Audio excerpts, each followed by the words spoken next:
when I got my license in 1989, and we chased the market down for almost 4 years. Houses just lost value every month, you know. By, in our market, it was $3,000 or $4,000 a month. You'd actually just see the prices eroding, your values eroding, you know.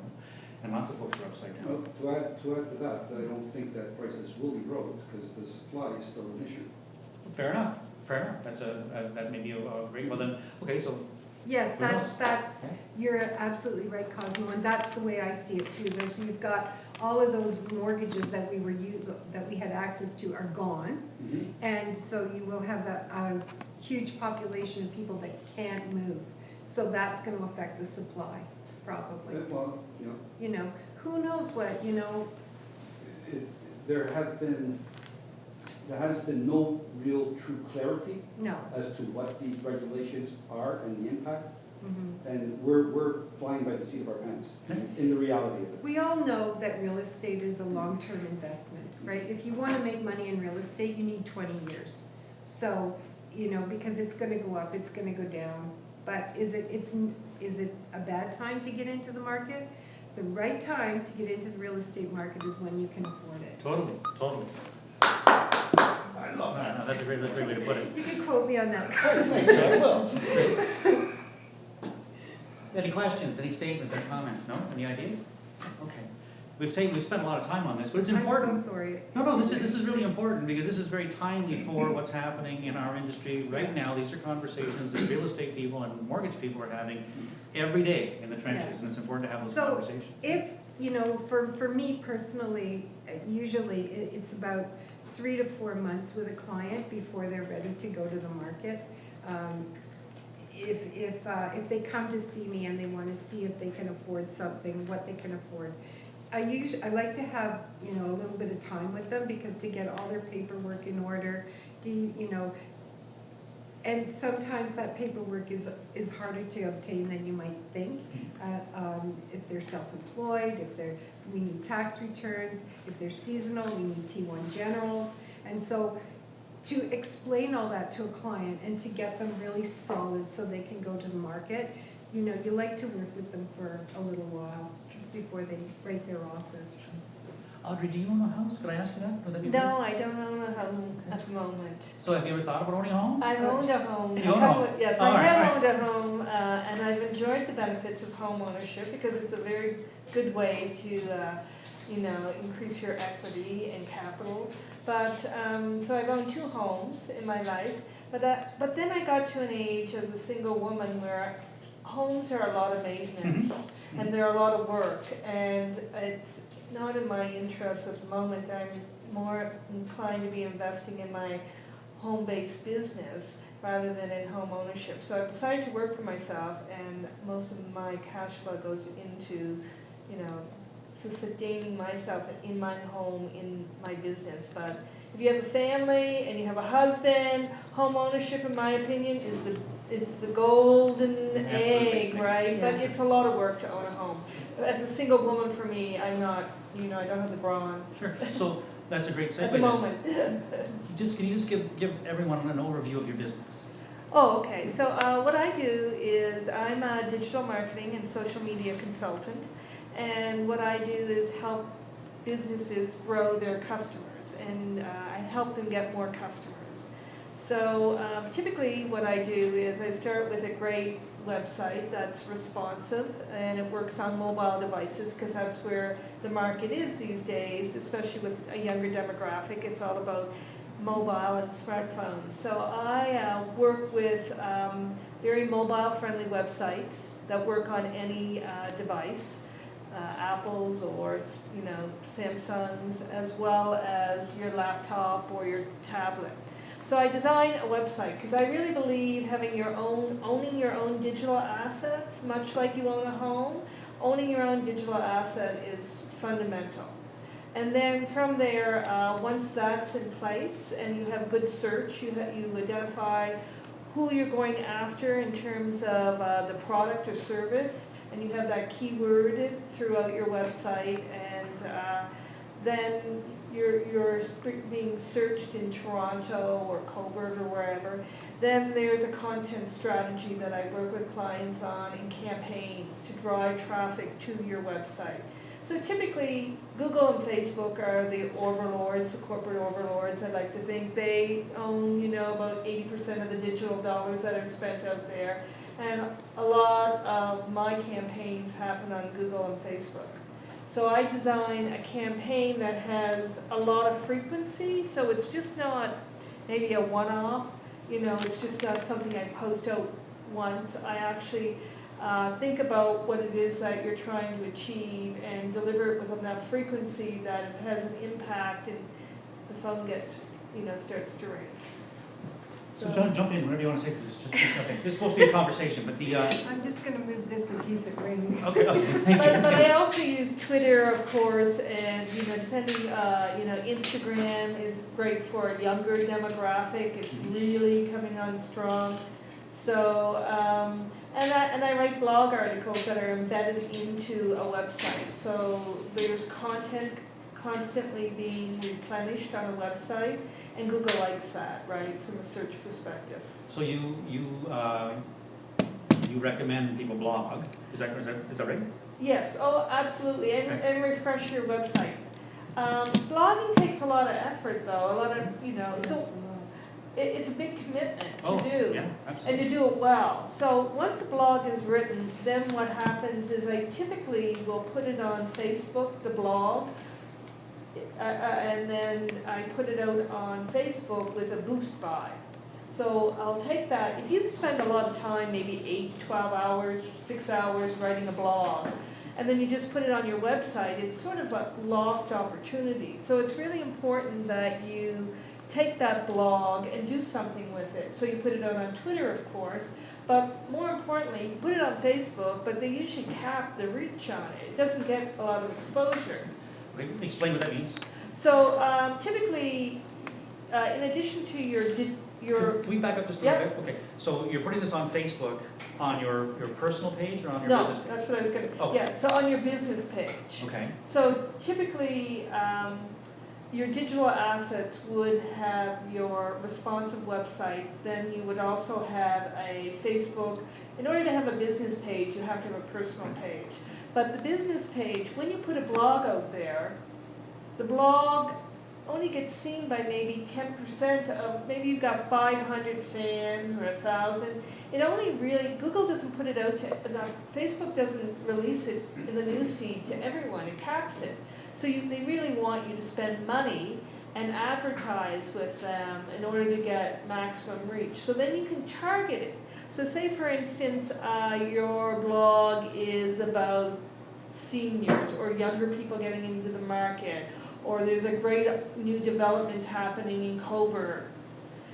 So you might want to send that out to people who've ever expressed interest in Coburg, and you would buy additional reach on and target people who are interested in living in Coburg. sure.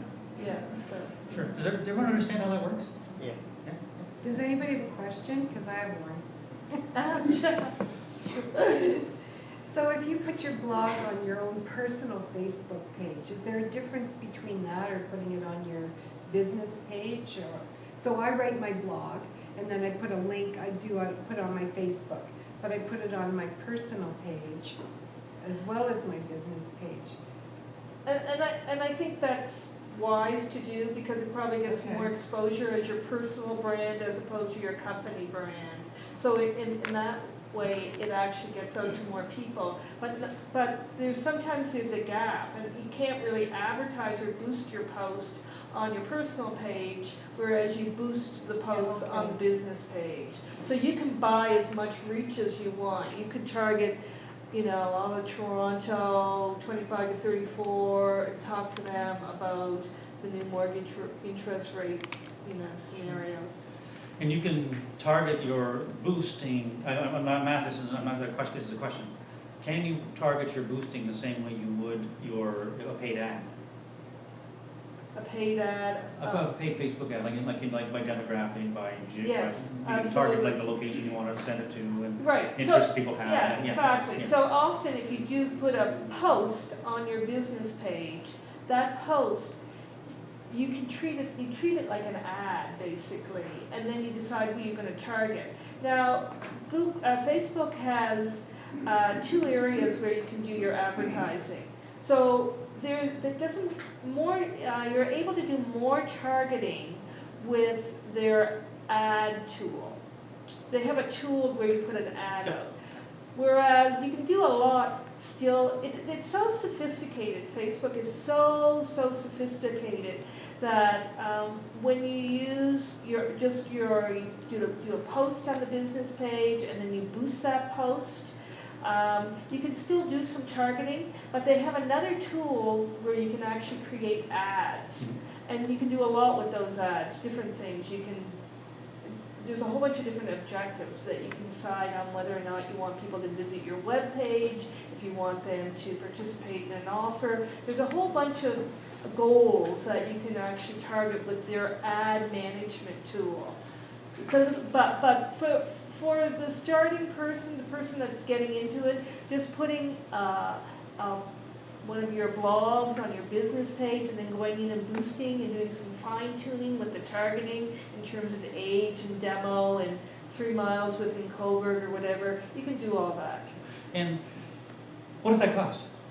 Well, typically, that's a good question, because when you do something, I like to do it so that there's impact. You do it so that there's some, reach. So it all depends on how much you want to pay. So those tools, when you target, it will tell you, okay, you are targeting 100,000 people in Toronto. And then I like to see, okay, I like to look at the reach. So if you only pay $10 a day, you may only be reaching 5%. It's not a lot of people. So what I typically like to do, I think about a campaign and maybe run it for 5 days and figure out how I can get 30 to 40 or 50% reach of that target group. And that's a function of budget and how unique the target group is. But when you're actually using the dashboard to fine-tune the targeting, it will come up with a population. And it'll say, you are trying to reach 100,000 people. Then you can actually put your budget in to figure out if you're only reaching 5, 10, 20, or 30%. So the budget is tied to how broad it is. If you're targeting all 18 plus people in Toronto, that requires a lot of money. Sure. If you're just targeting 25 to 34-year-olds within 2 miles of your store, you can probably do that on less than,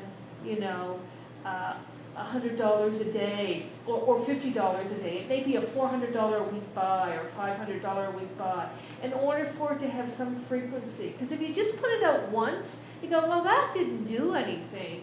You really need to have some constant frequency happening behind that ad or that blog post. Sure. So with that, I mean, we have real estate agents here, and I live in downtown Toronto, and every day of my life I empty out my mailbox from those postcards that real estate agents send out. And some stand out, and others I don't even look at. So I think that's an expensive thing to do, is it not? No, it can be, absolutely. It can be. To do those postcards? That could So- a postcard could easily cost you like $1,500 possibly, $2,000. So an alternative to that would be, you still need to have some good artwork design, and you really do need to know who your target group is. Like, we all attract a certain clientele. Your clientele is different from the other real estate clientele. So if you know your clientele, who they are, then you can get really tight on that targeting. See, I think that's really significant because, and then that way you can drive the budget down too, because you're using you're more effective at what you're doing, right? And it's, because real I feel estate, like I should be sitting over there. I'm learning so much. because real estate though is, because even though people buy and sell houses all over North America, it's still a very local industry. And even in a city like Toronto, it can be very hyper-local. Your market could easily be very hyper-local. And people that attract, Toronto is a multicultural city, and you can actually target on cultures as well. So I would think that there's a lot of real estate agents that have their clientele, so you can do multiple languages. Sure. I mean, it's so sophisticated that you can just put out a message to people who are Polish speaking if you wanted to, right? Sure, so instead of just taking your ads Or in a big both, bucket and both. throwing them on the crowd. That's Absolutely, yeah, right. you can really Think focus about in, who yeah. your clientele are, right? And target That's a like good- that. See, I think that the strategy, before you start buying the ads, identifying who you're trying to reach and where they are and all the rest of it is really critical as a first step, isn't it? That's right. You have to have a strategy, a plan. Totally, yeah, yeah.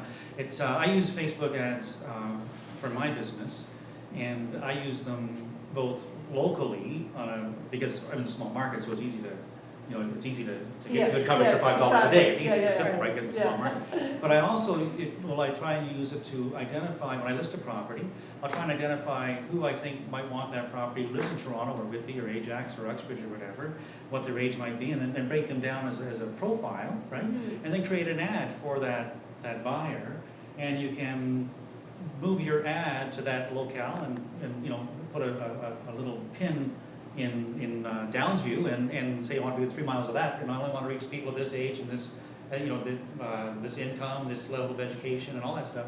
And then you can do that too on $5, $10, $15 a day, and you've narrowed it down so much, That's it's right. good, decent coverage. And they have these amazing remarketing tools on Mhm. Facebook now, so that actually, if you have your database, your email list, you can load that into Facebook, and anyone that has that email list in Facebook, they don't divulge that, that's confidential, so there's privacy issues, but they will do a match so that all of a sudden, okay, you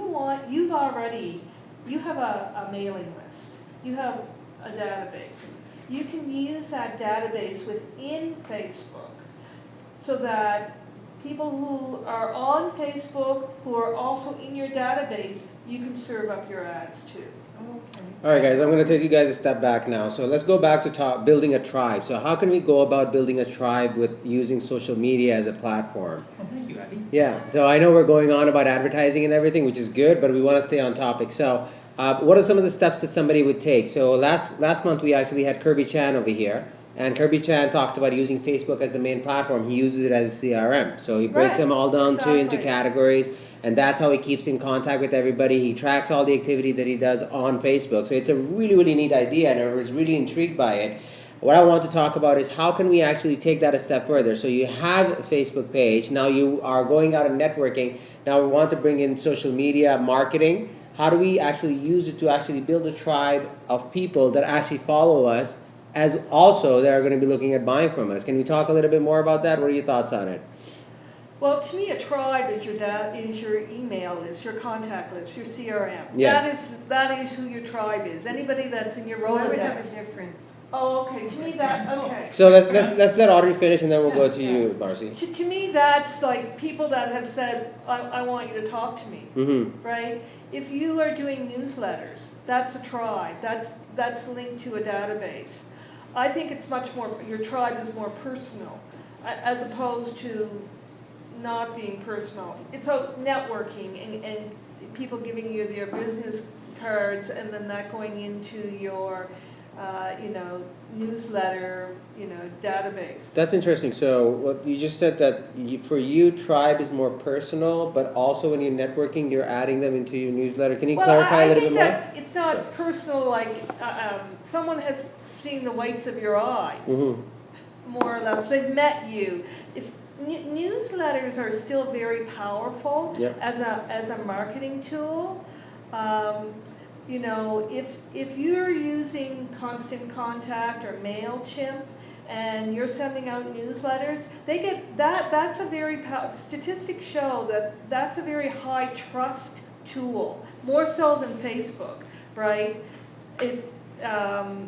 So when you talk to me about my tribe, I would say I've got, maybe 500 people in my, it's not a lot of people, but I don't need a lot of clients, right? There's only me. I only have so much capacity in terms of building strategies for people.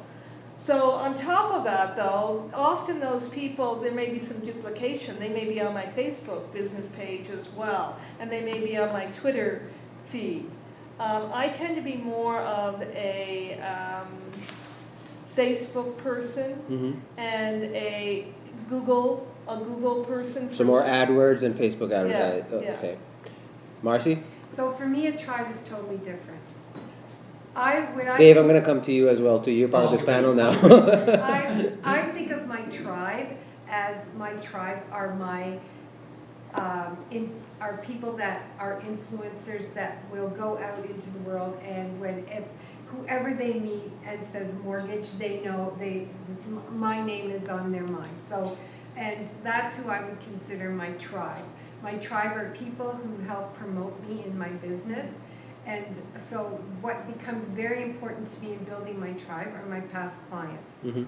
And my CRM program is everything to me. I keep that, I use MailChimp. So for example, Sorry, so you use MailChimp as your CRM? I use MailChimp and I use Facebook and I use, I basically keep my list in Outlook, Mm-hmm. and it's very thorough. So here's an example, my tribe. My tribe are my peeps, right? They're the people I like them, they like me, we So last year at Thanksgiving, I sent out an email to my, I sent out a letter to my tribe. This is what a letter to my tribe would look like. It was me doing a video mimicking Don Cherry, and I had the carcass of the turkey, and I said, I know a lot about mortgages, but I don't know much about turkey carcasses. And I asked my tribe, could somebody send me the directions on how to make turkey soup? Like, just send it to me. That's what I would do with my tribe.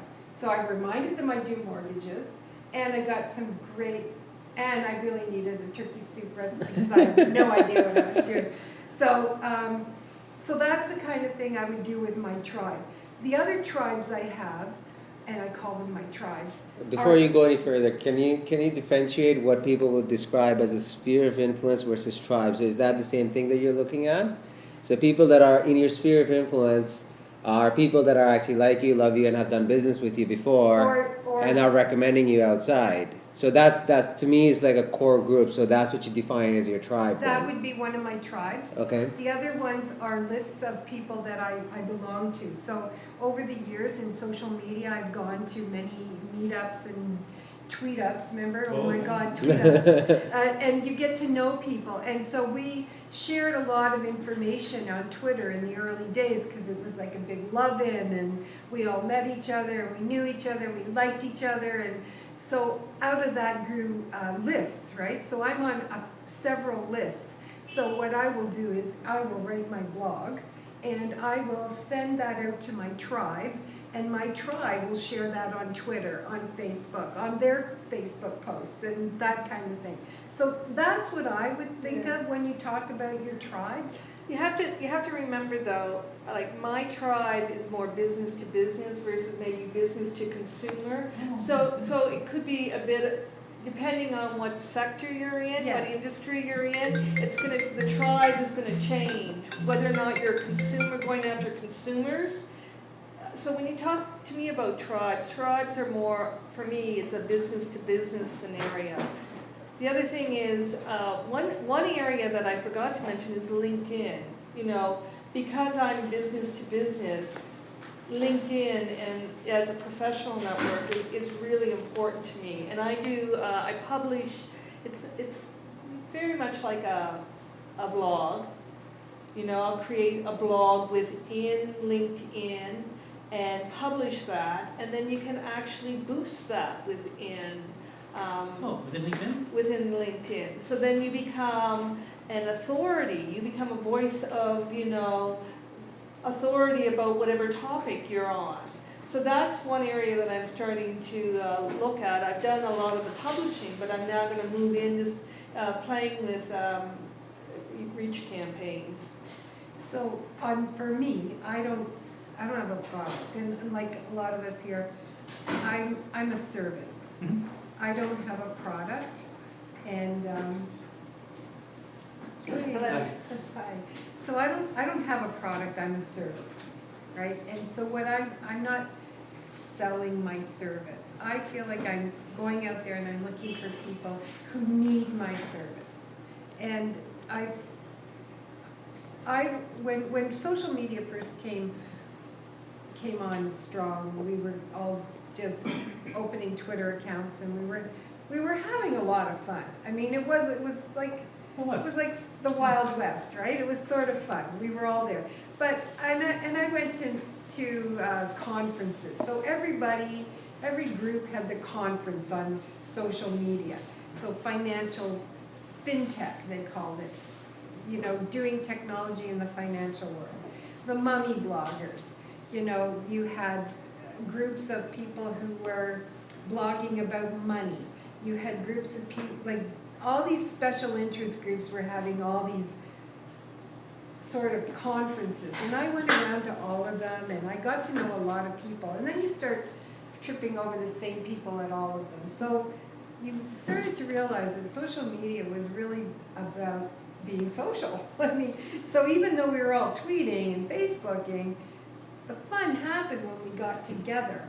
So I've kept those people as part of my tribe over the years, and I have them on lists and stuff, and I try to reach out to them as, you know, much as I can. If I find an article or if, you know, I know someone who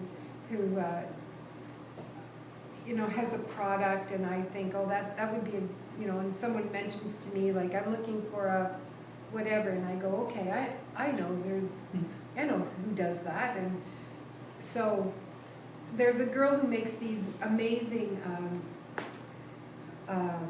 daytimers, right? And they're fantastic, and they're for kids, and I've sent a lot of people over to her. So you get to know people, and things stick out in your mind. And why does she stick out in my mind? Because she sends me updates on what the new look of her new daytimer looks like. That's how and I remember her, I liked her. Mhm. She was really nice, we got along, we had a great time, and she does this fantastic work. So that's how she stays top of my mind awareness. So I kind of mimic what she does, and I try to come up with really creative ways to remind people, I do mortgages, and I'm still your friend. So let me take a step back now. You had mentioned a little while ago that what you do is you actually create content, and then your tribe actually shares that information out. that's correct. How do you actually instigate your tribe to do that? Do you ask them to share it? I ask them. Okay, so you ask them to share it, and then they share it. On my back end of Twitter, and if I'll, you know, on the back end of Twitter, I have a lot of tweets that people have sent me, and they've asked me to share them, and I will share. And I have a list, and I can make one tweet and send it to that entire tribe and ask them to share it, and they will share it. Good. Dave, I know you were supposed to be the moderator, and I've sort of taken over the position, and I'm going to put you on the panel now. Let's talk a little bit about your business, and let's talk about how that can help people build a tribe. You have done a really, really good job with the Stone Homes website. So you've actually built a tribe over there where people that are looking for stone homes are coming to you, people that are looking to sell stone homes are coming to you. Mm-hmm. Can you talk a little bit about your social marketing and how you've actually created a phenomenon like that is actually generating you quite a bit of money? Sure, happy to. The whole idea is to have a product or have a service that people want, and then strategically try and build a community of people that either want that service or want to talk about that service, right? So it's Stone Homes is one of the niches that I work, and it's a very specific product. They only were built from 1835 to 1890, and they're a very unique selling proposition. But by the same token, because it's so narrow, it's easy to target, right? But it takes time and consistency. Yeah. And I've been doing it now for Right. 8.5 years, and right now I've got a database of about 856 families that want to talk specifically about stone homes. Some are buyers and some are sellers and some are just dreamers, but they're all people who, when I send out a newsletter, and I do it monthly, I get it opened 856 times. Wow. At least, Yeah. it's phenomenal. And I'll have people contact me and say, I've been following your site for the last 4 years, and I'm reaching a point now where we're starting to think about, my wife and I are starting to think about buying or selling or something, right? And that's one part of my business, but I consistently try to show value and show authenticity to that very narrow niche on a regular basis, and I reach out and touch them once a month, never twice. If I list 2 houses a month, I only talk about it once. I only send out one newsletter a month to them, And it's never salesy, it's always just like, here's something you might be interested in. If I don't list a house that month, I've got a whole bunch of general maintenance, stone home stories and interest things that I can just send out once a month and just touch them.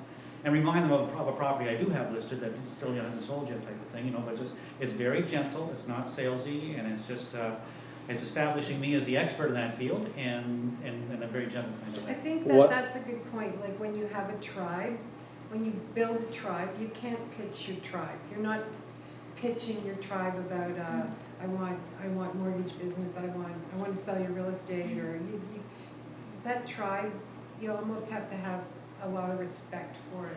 Well, I wouldn't be carried away with that, No? because I pitch every month, but it's very subtle. There's an art form to it. I remind everybody every month that I'm in the stone home business. If you know someone who wants to buy or sell a stone home, I'm your guy. I don't want them to forget that, but I don't say it just that way. In the same way, I don't know anything about turkeys, but I know a lot about mortgages. You're saying the same thing, So right? that's a good point, because people who sign up for your tribe there, they are interested in stone homes, so that's all you're talking about, Yeah. right? People who sign up for my tribe are there because they like me, right? Okay. They're not And I gonna, think that's, what I'm thinking in hearing you say, Marcy, is your tribe values your fun factor. You're about fun and exchanging information that will help women grow businesses. And so it's a value system. Can I interrupt there? Because we didn't say this part. Marcy's niche was mortgages for women, specifically Yes, catering to. that's my job. So I mean, that's almost a Yeah, zero target. yeah, It's my stone home. exactly. Absolutely. I'm sorry, Audrey. So But there's a value, they value an exchange of information that usually has some levity and fun to it. Marcy's a very upbeat, happy person, so her, I paid her to say that. but she really has that sort of niche to her. It's not like she's like pitching, mortgage rates are going, like she doesn't, I mean, she'll talk about that, but really, it's really about living life and being happy with yourself. And I think that comes across in her tribe are those types of people as well. See, one of the things that I want to go back to, like what you mentioned, that even if you have 2 listings a month, you only talk about it once a month. Is that like your underwritten rule that you always follow? Absolutely. Now, if I'm giving a different scenario now. If your market was moving much faster, so right now, you have a long time that you take your listings for a very long period, and it usually takes a little bit of time to sell these properties. Would your rule change if the property was moving much faster? I don't know that, Addie. I would like not to, my gut reaction would be no, it wouldn't. It would be, maybe each newsletter I would prompt people to visit my website more often. Visit the website a couple times a month because we're changing information all the time. But I wouldn't, I don't think I would, they would only get 1 email from me a month. Yeah. I think that's That's wise. That's what you don't want to give email receivers fatigue with. You don't want to wear out your welcome. You want to be respectful as well. So, but I think that the smaller the niche, there's a relationship between your tribe and the size of it. It can be a small tribe if you're selling a big product, right? But if you've got a tribe to me is sort of a niche thing as opposed to a mass market or consumerism, right? So if you've got a broad consumer product, you probably need to have more frequency in a typical campaign, a typical mass media, mass digital campaign. And then your message has to be on point of what you're talking about, pretty much, on your niche. Right. But I think and I agree absolutely totally with what you're saying, but I think that as a real estate person or as a mortgage person, we don't have to be McDonald's. We can just be, we can say, I want to work with families in Liberty Village, right? That's right. This can be my market. And you can target Yeah. 1 mile around Liberty Sure. Village and just put something out once a month. Yeah, and become that person, that Like expert in I that do like neighborhood. Facebook advertising, I have to say I love it, because I can target single women owning real estate in my neighborhood, Yeah. right? I live in the annex, and it's, it's lucrative, but I guess what my focus always is, whenever someone calls me, or I get a referral from a real estate agent, my when I start talking to that person, I am not thinking about, I gotta get a mortgage done. I'm thinking about moving them to my CRM program. And so, you call me and you say, Dave Chalmers asked me to call you about getting a mortgage. And then I immediately open up my CRM and I go, okay, what is your name? What do you want to buy?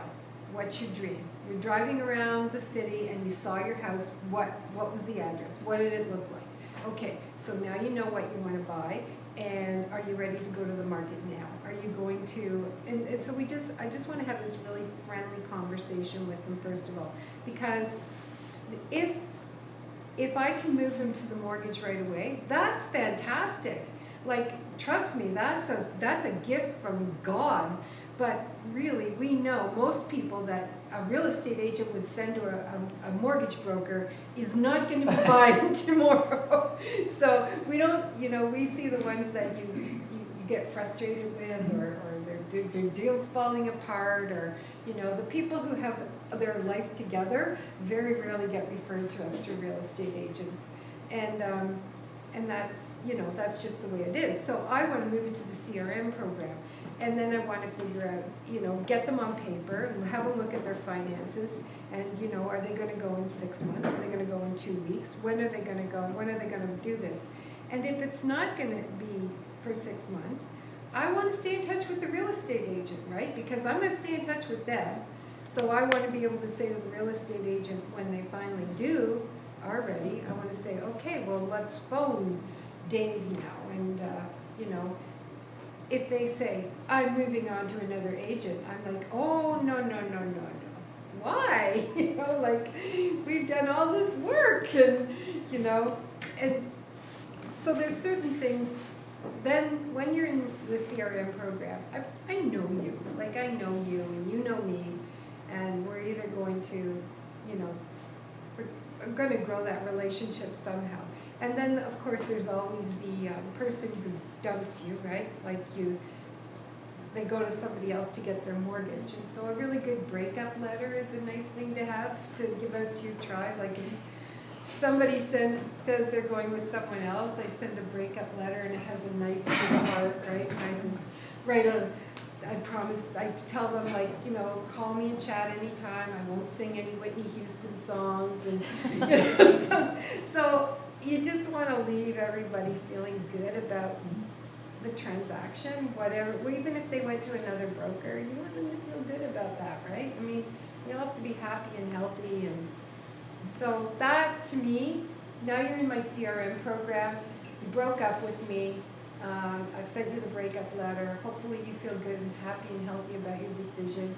But you're also in my CRM program, and I'm calling you in 3.5 years or whatever. You're being a salesperson. Yeah, Absolutely. to see how Absolutely. it's going. But I want to make sure that before I set it up for that call that's coming in a couple of years, that we left it really good. We're happy, we're healthy. It's important, very important. So, Audrey, any points you'd like to add? and then maybe you're part of my tribe. Absolutely. On the tribe front, well, again, it comes down to whether or not you're marketing business to business or business to consumer, right? And how large or narrow it's a niche or a mass market, right? And what industry and what sector it's in. So these days, I'm starting to really embrace LinkedIn, and I really forgot to talk about that because when I was talking to you, I was through the lens of a retailer that I do a lot of business for, and he sells barbecues, and he sells home hardware, and he has a kitchen and bath boutique. So I was kind of looking at it through more of the mass market eye, which typically is Facebook, but LinkedIn from a business to business perspective is really becoming quite a powerful tool in what it can do for you in terms of getting your message out. But at the end of the day, you need to have a content strategy. You need to sit back and figure out what it is that you want to talk about to your people, what's important to them. Who are the people? What are you going to talk? Who are they? Identify the target group, what they're interested in hearing about. With some degree of consistency, you need to put out a message. And usually it should be at least once a month. ideally. That's your you have to have a strategy and a plan, and you should probably spend a little bit of money on some of these social marketing tools, Facebook or Google or LinkedIn. It will vary depending on who you're targeting. And put a little bit of money aside. Typically, a lot of real estate people or a lot of small business people have advertising community newspapers at $400 a month. That's a small space ad in a community newspaper.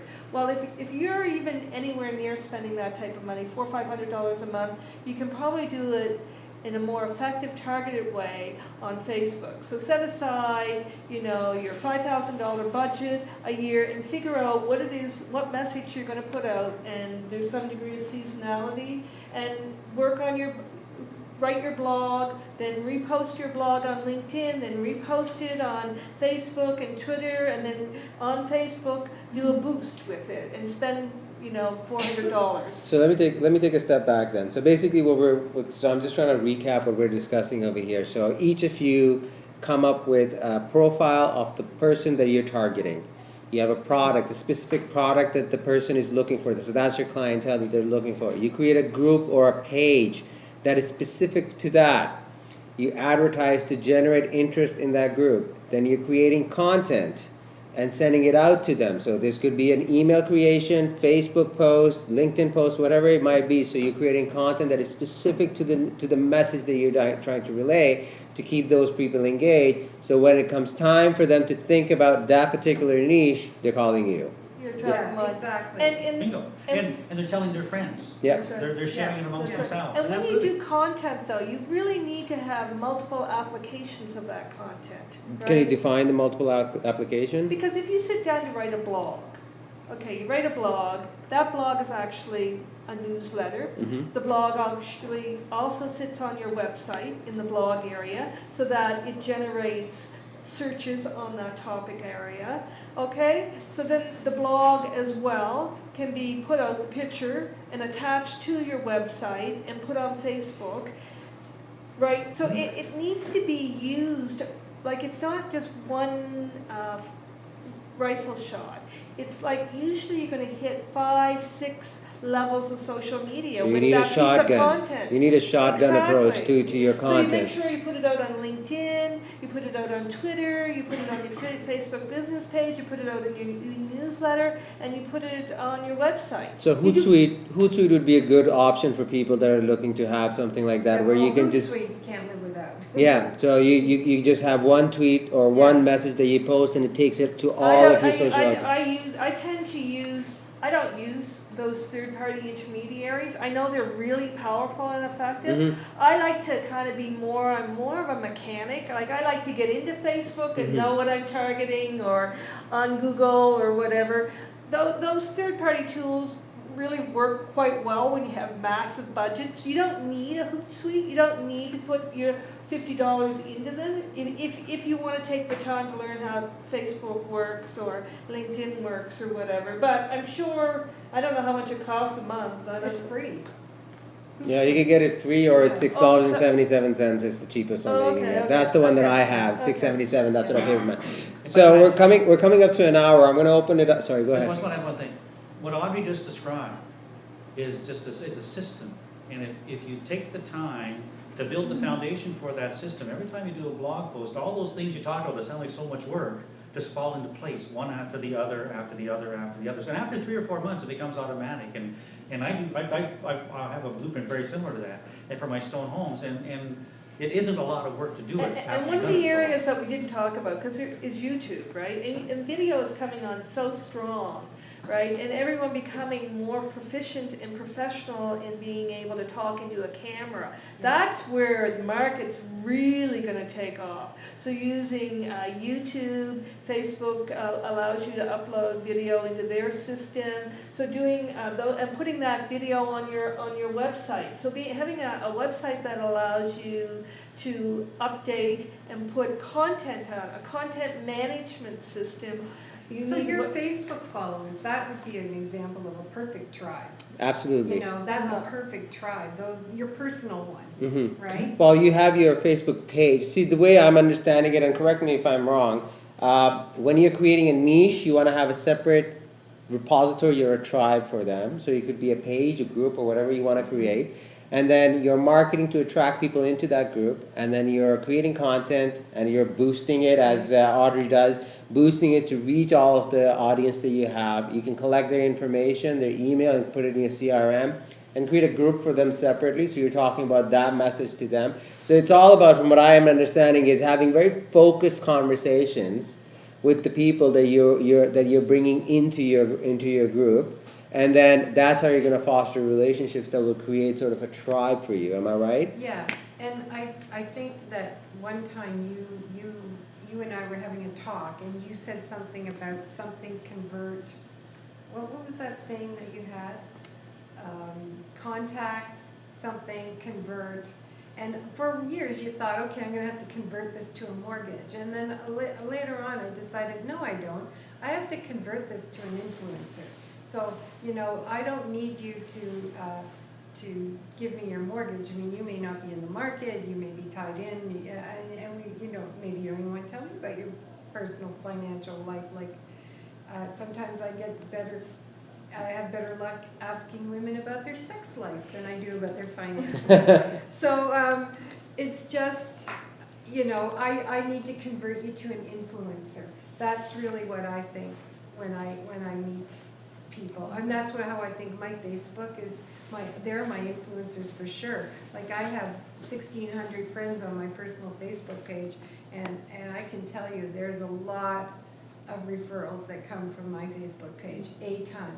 And I do my mortgage tip of the day on Facebook, and every morning I do the mortgage tip of the day, and that's really about all I say about mortgages. And then the rest is, there are rules, like nothing political, although sometimes when there's a real idiot running for office, it's kind of hard to, but you know, I don't do things political, I don't swear.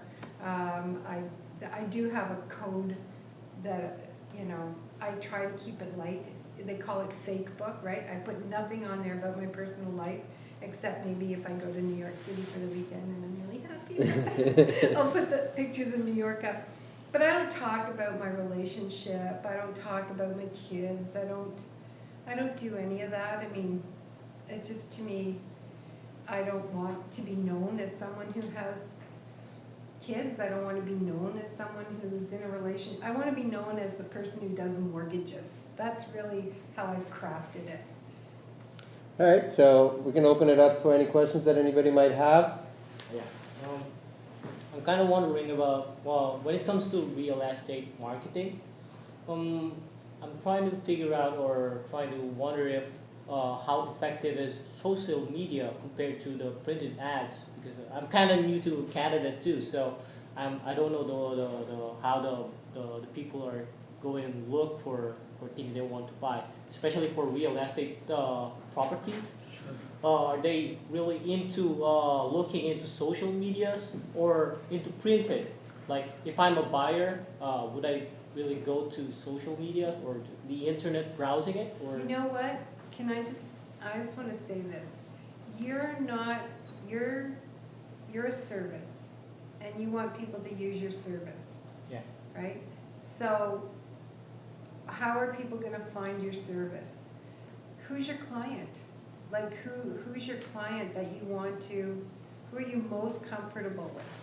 Because when you go on, as Audrey said, when you go on Facebook, you can target people any way you want, like in your age group or your you know, if you speak a second language, Yeah. do it in that language, right? I mean, But I am seeing more, I mean, Facebook, it's because you've got the old guard, you've got the old tigers, the old, you know, guard, which is traditional media and newspaper, right? And they're really holding their turf. And then you've got the new tools out there, and the new tools are very powerful, but you do have to educate yourself on them. And I'm starting to see more and more homes being advertised on Facebook. It's quite interesting, actually. Somebody will put up, well, I'm yeah, trying to sell it. is.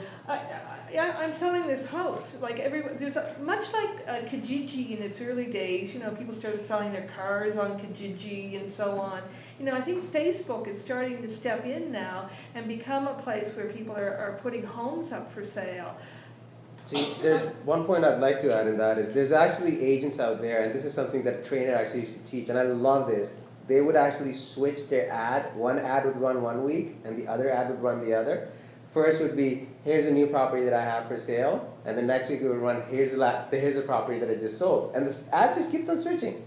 Yeah. So it actually creates a perception. It's a very targeted to only their friends, and the only thing that they see is that, you know, this person is actually doing transactions. Top of mind, That's like it. you're active, yeah. There's like I said, I get all those cards in my mailbox every day, and there's one guy whose card stands out, one real estate agent, and his card just stands out. And every time I see that card, I think that guy should have that on Facebook, like as an ad.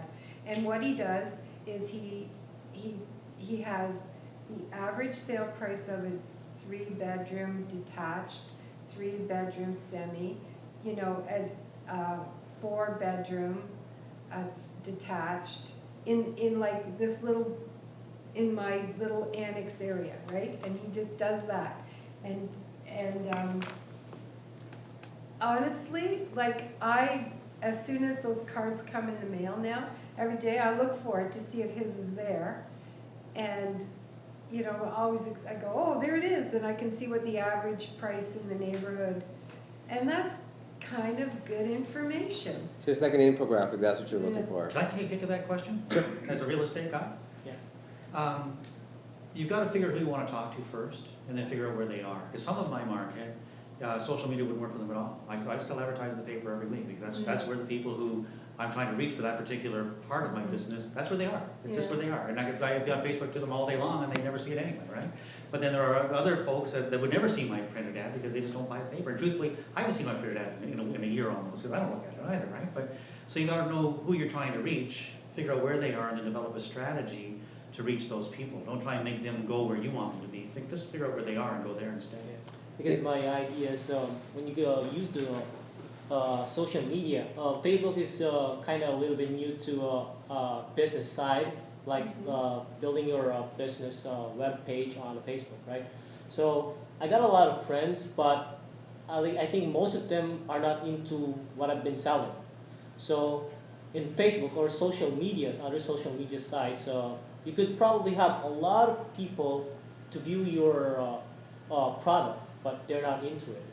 So it's like what you're saying. It's like depends on who are your target with, because I think some opt in like into real estate. So it's like they use social media less than other people. So they read newspapers, newsletters, and I mean, so I don't think people will go on social media to find homes for sale. At least not yet. Yeah. They're not doing it yet. So I mean, when you compare social media against advertising on Google, for example, with Google you have intent. So what I mean by that is a person that goes to Google and searches for homes for sale in Little Italy, they have intent. They want to buy a home for sale, a home in Little Italy. So we're actually advertising to people who are looking for what we're offering. But on Facebook, we're advertising to a wide variety of people that we're targeting, such as, let's say, I want to target people that are going to be downsizing. So possibly I want to target people that are between the ages of 65 and up, and that live in a pocket where I want to advertise in. And my ad would say, are you looking to downsize? Do you think it's time for retirement? Let me help you with that because I'm good at that. Now, like they said, you have to figure out what you want to target, but going back to one of the things that you said, that you just got into real estate and you just came to Canada. So I truly believe neither of those two options should be for you. I think what you should do is cold call. I think you should, if you're comfortable with it, I think you should get on the phone and call as many people as you can. Yeah, And that's just what call I and call and call and yeah. door knock and door knock and call and door knock. So the other thing you said though is that your friends are not interested in in your product, right? They're not ready to buy a house or whatever. But your friends have jobs. They go to work. They talk to people at work. They, they have other friends. They do, like everybody knows somebody who's buying a house, okay? Everybody knows somebody. who's in the real estate market. And all you want to know, your friends are kind of like, in my world, my friends would be like my tribe. You want your friends to know what you're doing. And I think you can't discount that they would be at work one day and say, oh yeah, my friend's selling real estate and. you know. So anybody have ever used the SEO or the search engine optimizations before? That's her ballywhack. Well, it's Well- one of the tools. Any websites need to be search engine optimized. They need to be synonymous. You can't have a website that doesn't search well. So when you develop your website, you need to know, say you're selling in Burlington, and you want to make sure you own Burlington real estate. You want to make sure that you write content that talks about, real estate in Burlington in as many ways as you possibly can, and make sure all your pages and your images are properly tagged so that it talks about Burlington real estate.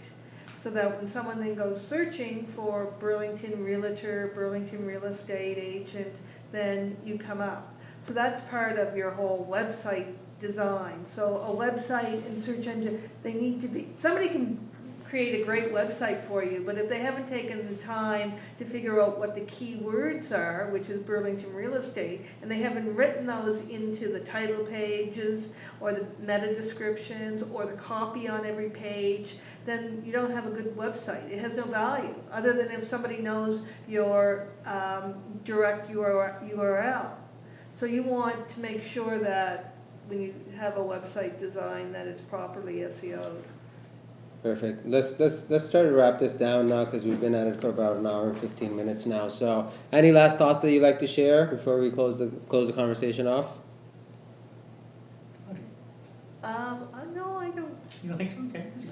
Marcy, anything? I just want to, I guess, say to you that your tribe are your influencers, and everybody you know and who likes you is an influencer for you. So, when you're doing your newsletters or when you're building your tribe, stay in touch with those people. And you don't, just make sure they always know that you're doing real estate, you're selling real estate, and you love it.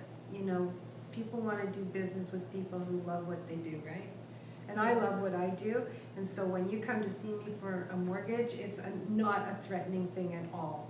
So I love what I do, you love what you do. Tell Consistency. Yeah. Consistency is so key. Getting out there once a month and taking the time to write something and share with people something that you're doing, share some piece of information. It really is about that sharing aspect, because you don't have a tribe unless you're sharing, and you have to be sharing a piece of content, and the content has to be part of what your plan is, your digital strategy. So. Absolutely. All right, Dave, any last words? I think my big takeaway from the conversation, and thanks for letting me be a part of it, and thanks for the kind of one, we're kind of weird, kind of fun. Now, my big takeaway though is just reinforcing in me again tonight that this isn't by accident. This business that I'm running isn't by accident. There's a strategy for everything. There's a purpose in everything. And getting people in your CRM and being consistent with your blogging, right? Yeah. And me touching people once a month. There's a plan before you start, and it's not by accident that I'm a little bit successful or that we are successful, right? That's the most important part. Whether it doesn't matter what platform you're using, you need a strategy for it, and then measure it as you go and adjust it as you go. It's fantastic. Do you want me to close off then? No, you can go ahead and close it off. Okay. I have too much stuff going on over Thank you. here. Thanks so much for doing that. Addie Saeed is the brains of this outfit, and unfortunately tonight we don't have a camera on it. But anyhow, Audrey, Yeah. thanks so much for coming for your 2016 installment. Thank you for having We look me. forward to your I 2017. hope it's going to be a video so I can put it out Well, on my It is- Facebook page. It is. I'm going to check it again because initially we were having some sound troubles. Okay, well, Oh dear. Yeah, so the video was going live, but the sound wasn't. So so this You'll is, have to edit it. 2016 has been our year of the tech bubble crunch problem, but 2017 has been much better, I just know it. Marcy, thanks so much for coming out. Oh, thank Your you. continued support, and you're here all the time, and you contribute, and it's just wonderful. I You're a learned good a friend, lot thanks so coming much. into this. I learn something every month, it's Yeah. just amazing, it's just amazing. and just as an update, we broke 1,700 members today. Excellent, excellent. Exactly. Want to thank On the our folks meetup who came group. up tonight in the room as well. 1,700 people were, And on our meetup group, we are more than 1,700 members now. ah. So we are by far the largest real estate group, marketing group in Toronto. It's too good not to make it work. And thanks for those who found us tonight. It's wonderful that Did you're the able to do Jays that. win? Oh, read about it in the paper. Read about that, okay. Come on, So, I'm dying to know. this is REMarkTO. Again, we want to welcome Audrey, our benefactor for technology. We don't have it this month. I don't know whether you're aware now. We're gonna get it, yeah. Yeah, okay, yeah, we're still living through the challenges, but we're gonna get there. 5-1. We're gonna get there. Well, Next Go month Jays. hasn't been set yet. We're not sure just what's happening in November. So watch the meetup group page, watch our website, and we'll bring you up to date as quickly as we can. We got a few things we're trying to iron out first, and I want to thank Marcy for the room. It's a great spot down here in Liberty Village. Thank We don't have a venue for next month figured out yet either, because we just for the logistics of it, that comes second. So thanks everyone for watching. Thanks everyone for coming. We'll see you guys soon. Remarkable conversations. Yeah, thank you. Another time.